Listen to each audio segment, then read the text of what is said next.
मैं जेने भी स्वागत करती हूँ आपका आज की क्लास में। तो आज का टॉपिक फिगर ऑफ स्पीच, जैसा कि मैंने मेंशन किया है। क्वेश्चन नंबर 1 देखते हैं। The pen is mightier than the sword. Pen यानी यहाँ पे कहा क्या जा रहा है, pen is mightier, pen strong होता है, पेन स्ट्रांग होता है, स्वॉर्ड तलवार से ज़्यादा पेन स्ट्रांग होता है, बताया जा रहा है। तो पेन किस चीज़ के लिए स्टैंड करता है? पेन राइटिंग के लिए यूज़ किया जाता है। Pen use for writing, writing के लिए, यानी लिखा गया स्ट्रांग होता है, लिखना स्ट्रांग होता है। हाँ, स्वॉर्ड यानी लड़ने से, हाँ स्वॉर्ड तलवार से ज़्यादा, बताया जा रहा है। क्या ये सिमिली है, क्या मेटाफर है, आयरनी है या मेट्रोनोमी है? What is the right answer? Simile तो नहीं हो सकता, एज लाइक ऐसे वर्ड्स होंगे और दो डिसिमिलर थिंग्स में कंपैरिजन होगा। मेटाफर डायरेक्ट बताएगा, आयरनी कहा कुछ जाएगा और मीनिंग कुछ आएगा। तो इसका राइट आंसर क्या है? Metonymy. Option number D is the right answer.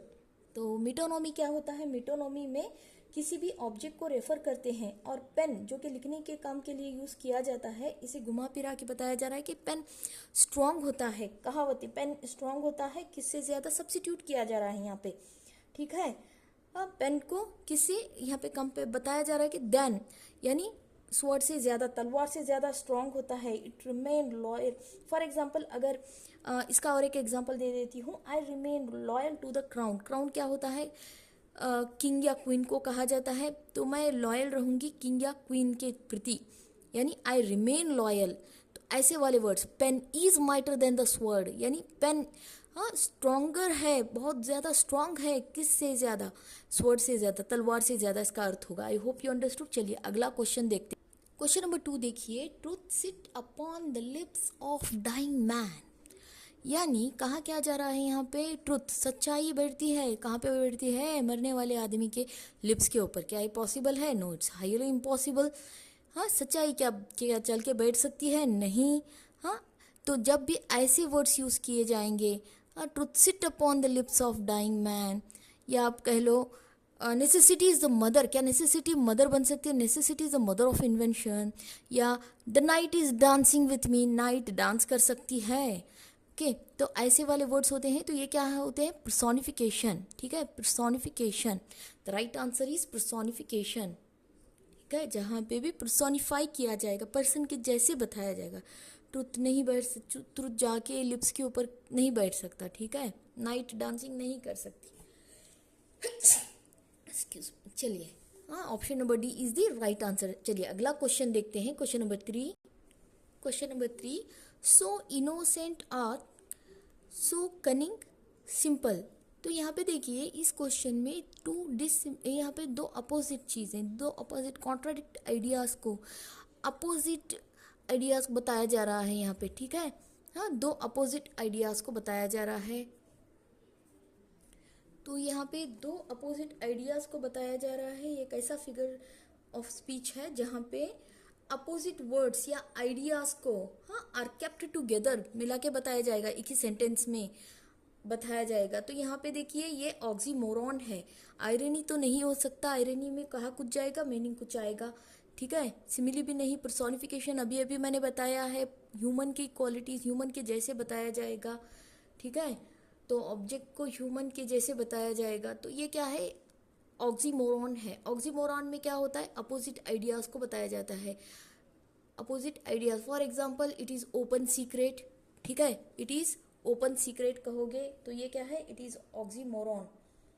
हाँ, अगर आप ओपन सीक्रेट की बात करते हो तो ये क्या है? ऑक्सीमोरॉन होगा, यानी अपोजिट आइडियाज़ को। हाँ, बिटर स्वीट, और आप कह सकते हो बिटर स्वीट, बिटर मतलब कड़वा, स्वीट मतलब मीठा। इनोसेंट, इनोसेंट क्या होता है? इनोसेंट मासूम को कहा जाता है। एंड कनिंग, कनिंग मतलब मक्कार। दो देखिए यहाँ पे दो अपोजिट आइडियाज़ आए हैं, इनोसेंट भी कहा जा रहा है और मक्कार ये वर्ड भी यूज़ किया गया है। तो ऐसे दो आइडियाज़ को, दो कॉन्ट्राडिक्टरी आइडियाज़ को एक ही सेंटेंस में बताया जा रहा है, तो ये ऑक्सीमोरॉन है। राइट आंसर क्या है? ऑक्सीमोरॉन। डेफिनेशन देखो तो क्या आएगा इसका? Oxymoron, contradictory, combination of two contradictory या अपोजिंग वर्ड्स को, ठीक है। तो option number A is the right answer. चलिए अगला क्वेश्चन देखते हैं। I hope you understood this. Video अच्छा लगे तो चैनल को लाइक कीजिए, और अभी तक सब्सक्राइब नहीं किया तो कर लीजिए, जिससे मेरे जो भी लेटेस्ट वीडियोस हैं आपको इजीली अवेलेबल हो जाएंगे। चलिए, कैमल, कैमल क्या? Camel is ship of desert. क्या कहा जा रहा है इस सेंटेंस में? Camel is the ship of desert. Option देख लिए, पर्सोनिफिकेशन, मेटाफर, एलिट्रेशन या simile. What is the right answer? इसका राइट आंसर क्या बनेगा? मेटाफर। क्यों मेटाफर बनेगा इसका राइट आंसर? मेटाफर में क्या होता है? मेटाफर में हम क्या ए को डायरेक्ट बी कहेंगे। For example, camel is the ship of desert, she is peacock in dancing, time is money. ठीक है, ऐसे डायरेक्टली जब आप बताओगे तो ये क्या होगा? मेटाफर, डायरेक्टली बताया जाएगा। ठीक है, टू डिसिमिलर थिंग्स आप डायरेक्टली कहोगे। कैमल को डायरेक्टली क्या बताया जा रहा है? Ship of desert. कैमल को क्या बताया जा रहा है? Ship of desert. तो ये क्या है? मेटाफर है, डायरेक्टली हाँ बताया जाएगा। She is peacock in dancing. क्या होगा इसमें? ओके, कंपैरिजन होगा between the two different things. दो अलग अलग चीज़ों में कंपैरिजन होगा without using words, directly without using as या लाइक का यूज़ किए बिना आप डायरेक्ट कंपेयर करोगे हाँ मेटाफर में।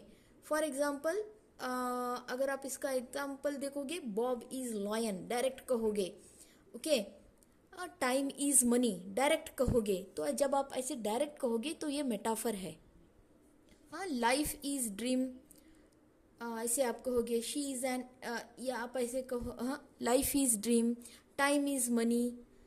जब ऐसे वर्ड्स यूज़ किए जाएंगे तो ये क्या है? मेटाफर है। मेटाफर में ऐसे वर्ड्स यूज़ किए जाते हैं। ठीक है, आई होप यू अंडरस्टूड। चलिए अगला क्वेश्चन देखते हैं। डायरेक्टली कहोगे लाइफ इज लाइक ड्रीम। अगर लाइक या हाँ ऐसे वर्ड्स अगर आप लाइक वर्ड यूज़ करोगे तो वो सिमिली बन जाएगा। बट यहाँ पे मेटाफर में लाइक, एज ऐसे वर्ड्स यूज़ नहीं होंगे, इसलिए मेटाफर है। डायरेक्टली कहा जाएगा ए को B. For example, our teacher is a dragon, ऐसे कहोगे। हीज होम इज ए, या योर टाइम इज मनी। ठीक है, ही इज चीता इन रनिंग, ही इज चीता इन रनिंग। आप ऐसे डायरेक्टली कहोगे। जब डायरेक्ट कहोगे तो ये क्या होगा? मेटाफर होगा। ठीक है, मेटाफर में डायरेक्ट कहा जाएगा। आई होप यू अंडरस्टूड। चलिए अगला क्वेश्चन देखते हैं। चलिए क्वेश्चन नंबर 5 देखिए। I am so hungry, I could ईट, हाँ सॉरी यहाँ पे गैप आना था। I could eat a horse, I am so hungry, I could eat a horse. तो यहाँ पे क्या बताया जा रहा है? मैं इतनी भूखी हूँ कि मैं एक हॉर्स को खा लूँगी। क्या मैं एक घोड़े को खा सकती हूँ? It's highly impossible. कोई भी नहीं खा सकता। ठीक है, हाँ इतना हंग्री यानी इतना भूखी हूँ कि घोड़े को खा लूँगी, नहीं। आयरनी है, नहीं। ये क्या है? एलिट्रेशन, रिपीटेशन ऑफ साउंड होगा। सिमिली आपको पता है, सिमिली में एज, लाइक ऐसे वर्ड्स यूज होंगे। तो इसका राइट आंसर क्या है? हाइपरबोले। हाइपरबोले में होता क्या है? बड़ा चढ़ा के बताया जा रहा है। हाँ, बड़ा चढ़ा के बताया जाएगा, बहुत बड़ा चढ़ा के। हाँ, फॉर एग्जाम्पल आप कह सकते हो, I have told you millions of times, I have told you millions. हाँ, million times, I have told you million times, मैंने तुम्हें मिलियन टाइम्स बताया है। तो ये क्या होगा? यहाँ पे कोई क्या किसी को मिलियन टाइम्स बता सकता है? कुछ नहीं। ठीक है, तो ऐसे बड़ा चढ़ा के जब भी बताया जाता है तो वो हाइपरबोले है। हाँ, for example, she is as old as the hill. क्या कोई हिल के जितना, हाँ द हिल्स कह सकते हो। कोई क्या हिल्स के जितना बूढ़ा हो सकता है? नहीं। ठीक है, या आप कह सकते हो, he run faster than the speed of light, he run faster than the speed of light. Light की स्पीड से ज़्यादा कोई भाग सकता है? नहीं। It's highly impossible. जो चीज़ें इम्पॉसिबल हो, बड़ा चढ़ा के बताई जा रही हैं, तो वो क्या होती हैं? Hyperbole. Option number B is the right answer.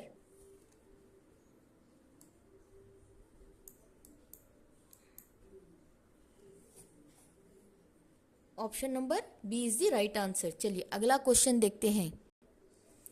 चलिए अगला क्वेश्चन, क्वेश्चन नंबर 6 देखिए। Peter Piper picked A pipe of paper. यहाँ पे देखिए पी मैंने रेड लेटर लिखा है। इसका अर्थ क्या है? ये क्या है? रिपीटेशन ऑफ साउंड है। ठीक है, repetition. Peter Piper, first word जो कॉन्सोनेंट है रिपीट हो रहा है, बार बार वही वर्ड आ रहा है। रिपीटेशन मतलब बार बार वही वर्ड आ रहा है। पी रिपीट है यहाँ पे। पीटर का पी, पाइपर का पी, ओके, पिक्ड का पी, हाँ पाइप का पी, पेपर का पी, यानी रिपीटेशन ऑफ साउंड है। तो ये क्या है? ये क्या, ये आयरनी है? नहीं। ये अलिट्रेशन है, ठीक है, ये अलिट्रेशन है। ऐसे वाले साउंड्स जो रिपीट होते हैं, for example she sells by the sea shore, यानी यस रिपीटेशन होगा, बार बार वो साउंड रिपीट होगा, कॉन्सोनेंट साउंड जो बार बार रिपीट होगा, ठीक है। ऐसे वर्ड्स जिनकी बिगिनिंग साउंड सेम होती है उन्हें क्या कहा जाता है, alliteration. For example time after time, okay, ऐसे आप यूज़ कर सकते हो। ऐसे वाले वर्ड्स क्या होते हैं, इन्हें एलिट्रेशन कहा जाता है। Peter, Piper, picked, pipe, paper. I hope you understood. चलिए हम अगला क्वेश्चन देखते हैं। क्वेश्चन नंबर 7 देखिए, he honour rooted in a dishonour stood, यानी यहाँ पे देखिए इस सेंटेंस में यहाँ पे क्या, ऑनर एंड डिसऑनर दोनों अपोजिट वर्ड्स हैं, ठीक है। एक ही सेंटेंस में दो अपोजिट वर्ड्स आए हैं। तो जब भी आपके क्वेश्चन में, ठीक है, जब भी आपके क्वेश्चन में हाँ टू अपोजिट क्वालिटीज़ को बताया जाता है, are used in the same object के लिए सेम सेंटेंस में यूज़ किया जाता है टू अपोजिट क्वालिटीज़ को। For example he is regularly irregular, he is regularly irregular, ऑनर भी यूज़ किया गया है, डिसऑनर भी यूज़ किया गया है। दो अपोजिट आइडियाज़ को बताया जा रहा है, दो अपोजिट वर्ड्स को। ऊपर भी मैंने बताया था, तो ये क्या होगा, ऑक्सीमोरॉन होगा। इजी टू रिमेंबर है, याद रखिए, ये ऑक्सीमोरॉन होगा, ठीक है। ऐसे ही आप कह सकते हो ही इज़ रेगुलरली इरेगुलर, ये देखिए बहुत इजी है याद रखने के लिए, रेगुलरली है, इरेगुलर, तो ऐसे वर्ड्स ऑक्सीमोरॉन होते हैं। या आप कह सकते हो, या आप ऐसे कह सकते हो, ओपन सीक्रेट इट इज़, हाँ it is an open secret आप कह सकते हो। ओपन यानी खुला हुआ, सीक्रेट छुपा हुआ, हाँ दे आर, आप ऐसे भी कह सकते हो। बिटर स्वीट यानी कड़वा भी है, स्वीट भी है, मीठा भी है, कड़वा भी है। Bitter, it's a bitter sweet यानी कड़वा भी है, मीठा भी है। ऐसे वाले वर्ड्स आते हैं, तो ये क्या है, oxymoron. I hope you understood. तो हमारा answer option number A, oxymoron is a right answer. चलिए अगला क्वेश्चन देखते हैं हम। ये देखिए बहुत बार रिपीट हुआ है, बहुत अच्छा क्वेश्चन है। Young man are like salt of the nation. Young man are like word use किया गया है। अगर आपके सेंटेंस में लाइक, एज ऐसे वर्ड्स यूज़ किए जाते हैं, ठीक है, और अलग यहाँ पे देखिए यंग मैन और सॉल्ट का कोई कनेक्शन ही नहीं है, बट यहाँ पे यूज़ किया गया है ऐसे वर्ड्स को, अलग अलग वर्ड्स को यूज़ किया गया, डिफरेंट वर्ड्स को लाइक यूज़ करके यहाँ पे comparison, like salt of nation बताया जा रहा है। तो ये क्या है, ये सिमिली है, ठीक है, ये सिमिली है। सिमिली में क्या होता है, सिमिली में comparing two things using like, as compare किया जाता है, लाइक और एज ऐसे वर्ड्स यूज करके, लाइक का या हाँ एज ऐसे वर्ड्स यूज करके। For example she was as busy as a bee, she was as busy as a bee, वो बी के जितनी यानी एक मक्खी के जितनी बिजी है, ठीक है, हनी बी या बी के जितनी बिजी है आप कह सकते हो। तो यहाँ पे लाइक वर्ड यूज़ करके, ठीक है, हाँ सिमिली में कंपेयर किया जाएगा, कंपेयर्स टू थिंग्स यानी उसका बिजी होने को और उसको कंपेयर किया जाएगा, हाँ वो बिजी है किसके जितनी, हाँ बी के जितनी। यहाँ पे ऐसे ही यहाँ पे देखिए यंग मैन आर, हाँ like salt of nation, salt of nation से कंपेयर किया जा रहा है किसे, यंग मैन को, ठीक है। तो आई होप यू अंडरस्टूड। इसका answer option number C, simile is the right answer, option number C. I hope you understood this. चलिए अगला क्वेश्चन देखते हैं। क्वेश्चन नंबर 9 देखिए, necessity is the mother of invention. Necessity is the mother of invention. क्या necessity ज़रूरतें क्या mother बन सकती है इन्वेंशन की? नहीं। यहाँ पे क्या किया जा रहा है, पर्सोनिफाई किया जा रहा है, पर्सोनिफाई किया जा रहा है। ये कौन, इस फिगर ऑफ स्पीच में ह्यूमन क्वालिटीज़ को या ह्यूमन एक्शन को बताया जाएगा। ओके, ह्यूमन क्वालिटीज़ को या ह्यूमन एक्शन को किसे, नॉन ह्यूमन के थ्रू बताया जाएगा। Necessity it's not a human, ठीक है, तो इसे ह्यूमन के जैसे बताया जा रहा है कि वो मदर है। नेसेसिटी क्या है, मदर है। क्या नेसेसिटी मदर हो सकती है? नहीं। इसे ह्यूमन, नॉन ह्यूमन है या इसे ह्यूमन के जैसे बताया जा रहा है। तो ये कौन सी फिगर ऑफ स्पीच में होता है? रनी में नहीं, एलिट्रेशन नहीं। What is the right answer? Option number D, personification is the right answer. Option number D is the right answer, personification is the right answer. चलिए अगला क्वेश्चन देखते हैं। चलिए क्वेश्चन नंबर 10 देखिए। Okay, telling a rude customer to have a nice day. Telling a rude customer से जो rude है, हाँ, उसे क्या कहना, हैव ए नाइस डे। तो यहाँ पे कहा दो अपोजिट, यानी यहाँ पे देखिए अपोजिट आप कर सकते हो। हाँ, रूड कस्टमर से हैव ए नाइस डे कहा जा रहा है, तो ये क्या है, यहाँ पे क्या हो रहा है, क्या है, यानी ऊपर मैंने बताया था इसका कहा कुछ जाएगा और मीनिंग कुछ आएगा। ठीक है, क्या किसी रूड कस्टमर से हैव ए नाइस डे कहा जाता है? नहीं कहा जाता। ऐसे ही for example a doctor who is afraid of injection, क्या डॉक्टर को इंजेक्शन से डर लगेगा? नहीं, इट्स हाईली इम्पॉसिबल, तब तो वो डॉक्टर ही नहीं है। ठीक है, a doctor who is afraid of injection, या the pilot had afraid of height, यानी कहाँ कुछ जा रहा है, उसका मीनिंग अपोजिट कुछ और ही मीनिंग दे रहा है वो नीचे। ठीक है, तो ऐसे वाले सेंटेंसेस क्या होते हैं, आयरनी कहा जाता है इन्हें, ऐसे वाले।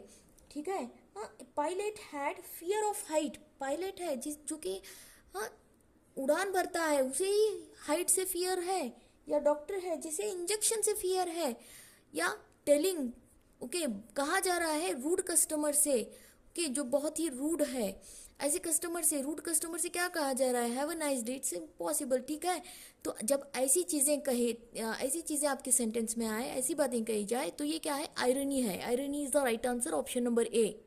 या आप कह सकते हो the police station, the police station gets robbed, हाँ पुलिस स्टेशन में ही चोरी हो गई, जो कि नामुमकिन है ऐसी चीज़ें। The teacher fails the test, teacher ही फेल हो गई टेस्ट में। जब ऐसी चीज़ें बताई जाएंगी एक ही सेंटेंस में, ऐसी चीज़ें आएंगी, ओके तो ये क्या है, ये आयरनी है। I hope you understood. The pilot has a fear of height, हाँ the pilot has a fear of heights, तो क्या है, ये आयरनी है, option number A. I hope you understood. चलिए अगला क्वेश्चन देखते हैं। ऐसे ही क्वेश्चन बहुत सारे रिपीट होंगे, तो आपको ये अच्छे से, रिपीट नहीं, ऐसे ही नए नए क्वेश्चन होंगे बहुत सारे आगे, तो जुड़े रहिए एंड तक, तो ये आपको अच्छे से क्लियर हो जाएगा और याद भी हो जाएगा। चलिए अगला क्वेश्चन देखते हैं। क्वेश्चन नंबर 11 देखिए। Opportunities knocks at the door but once, क्या अपॉर्चुनिटीज दरवाज़ा खटखटा सकती हैं? नहीं, अपॉर्चुनिटीज़ को ह्यूमन के जैसे, हाँ पर्सोनिफाई करके बताया जा रहा है, ह्यूमन के जैसे बताया जा रहा है, तो ये क्या है, पर्सोनिफिकेशन है।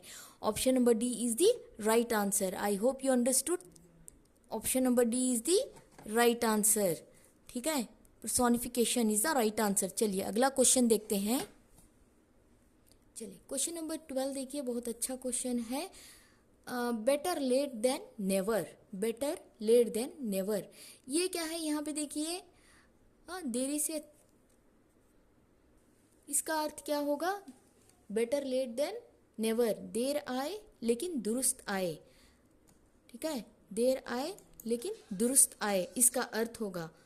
ठीक है, तो क्या ये सिमिली है, प्रोवर्ब है, या आयरनी है, एलिट्रेशन है? ऊपर हमने देखा सिमिली क्या होता है, आयरनी क्या होता है, एलिट्रेशन भी, तो ये प्रोवर्ब है। प्रोवर्ब में क्या होता है, प्रोवर्ब को हिंदी में महावरा कहा जाता है। प्रोवर्ब को हिंदी में क्या कहा जाता है, महावरा कहा जाता है। फॉर एग्जाम्पल, नाच ना जाने आंगन टेढ़ा, या आप ऐसे कर सकते हो, a drop in the ocean, हाँ to make a mouth of, to make a mountain of molehill, यानी राई का पहाड़ बनाना, महावीरे जैसी बातें। ठीक है, महावीरा, हाँ महावीरा जिसे हिंदी में महावीरा कहा जाता है, राई का पहाड़ बनाना, to make a mountain of a mole hill.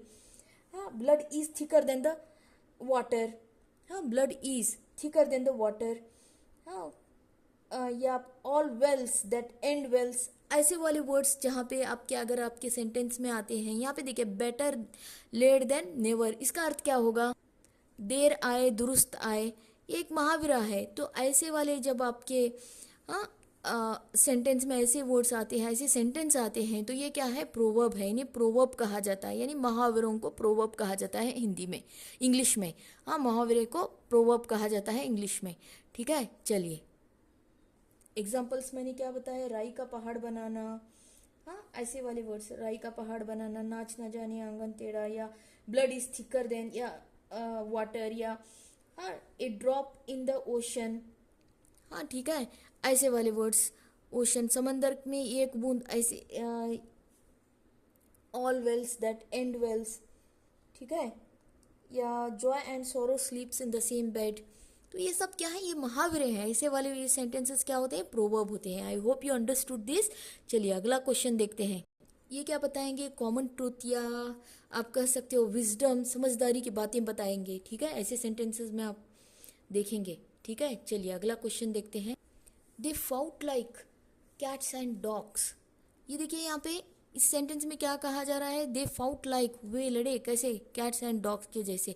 Like word का यूज़ किया गया है, ऊपर मैंने बताया था लाइक या एज ऐसे वर्ड्स आते हैं। तो ये क्या बताते हैं हमें कि ये सेंटेंस सिमिली है, ठीक है। ये कौन सा फिगर ऑफ स्पीच है, सिमिली है, ठीक है, ये क्या है, सिमिली है। I hope you understood this. तो हमारा आंसर क्या है यहाँ पे, option number C, simile is the right answer. चलिए अगला क्वेश्चन देखते हैं। क्यों सिमिली है ये, यहाँ पे देखिए लाइक ऐसे वर्ड्स यूज किया गया है। कंपैरिजन, दे फाउट, वो कैसे लड़े, कैट्स एंड डॉग्स के जैसे। तो यहाँ पे बताया जा रहा है लाइक यूज किया गया है। लाइक हमें क्या बताता है, ये सिमिली है। चलिए अगला क्वेश्चन देखिए, question number 14। The clock went tick tock as it mark the passing second. ये क्या है, यहाँ पे ये क्या बता रहा है, यहाँ पे टिक टॉक। जब ऐसे वर्ड्स आपके सेंटेंस में आते हैं, टिक टॉक, जब आपके सेंटेंस में ऐसे वाले वर्ड्स यूज होते हैं, बूम बैम, या टिक टॉक, या आप कह सकते हो क्लिक क्लिक, हाँ क्लिक क्लिक, थ्रंड, ओके, या हॉन्क, हिस, ऐसे वाले वर्ड्स आपके सेंटेंस में आते हैं। तो ये क्या बताते हैं, ओनोमोटोफियन साउंड कहा जाता है, नहीं, या ओनोमोटोफिया कहा जाता है। क्या है ये, ओनोमोटोफिया। तो इसका राइट आंसर क्या है, onomatopoeia. I hope you understood. जब भी आपके सेंटेंस में याद रखिए टिक टॉक, क्या ऐसे वाले वर्ड्स आते हैं, तो ये क्या है, टिक टॉक, हाँ बूम बूम, या आप कह सकते हो म्यू म्यू, हाँ बो बो, ऐसे वाले साउंड्स आते हैं। तो ये क्या है, ऐसे वाले साउंड्स, ये ओनोमोटोफियन साउंड्स या ओनोमोटोफिया कहा जाता है। चलिए अगला क्वेश्चन देखते हैं। अगला क्वेश्चन देखिए, question number 15। He is clearly confused. He is clearly confused, यहाँ पे देखिए क्लियर भी बताया जा रहा है, कन्फ्यूज भी बताया जा रहा है। तो ऊपर मैंने बताया था कि ऐसे वाले वर्ड जहाँ पे दो अपोजिट, दो कॉन्ट्राडिक्टरी आइडियाज़ को बताया जाएगा, तो वो क्या होगा, ऑक्सीमोरॉन। देखिए मैं यहाँ पे मैंने इसलिए इसे टिक कर दिया है। तो ये क्या है, ऑक्सीमोरॉन है, सॉरी ये क्या है, ऑक्सी। तो इसका आंसर क्या है, option number C, oxymoron is the right answer. क्यों ऑक्सीमोरॉन है, टू कॉन्ट्राडिक्टरी या अपोजिट आइडियाज़ को एक ही सेंटेंस में बताया जा रहा है। क्लियरली कंफ्यूज भी है, क्लियर भी है, कंफ्यूज भी है।